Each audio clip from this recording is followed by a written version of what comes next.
Ganjar Pranowo turut merespon kabar soal PDI Perjuangan yang akan mengusung Anies Baswedan di Pilkada Jakarta 2024. Diakuinya ia lebih memilih kader internal yang dimajukan partainya.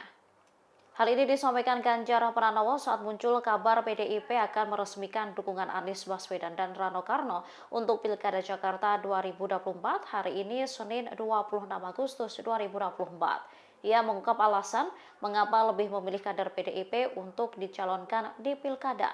Menurutnya, partai berlambang banteng itu memiliki kader yang cukup banyak. Namun ia tak menyangkal akan ada dinamika dalam prosesnya. Meski demikian, ex-gubernur Jawa Tengah itu menyerahkan semua keputusan ke Ketua Umum. Sementara Megawati sendiri hingga kini belum mengumumkan siapa yang akan maju di Pilkada Jakarta. Bahkan saat acara pengumuman bakal calon kepala daerah atau wakil kepala daerah tahap 3 hari ini, sosok yang akan diusung juga belum diketahui. Padahal beredar foto Anies mengenakan baju batik merah. Ia juga berpose dengan Rano Karno yang digadang-gadang akan mendampingi Anies. Download Tribun X sekarang, menghadirkan lokal menjadi Indonesia.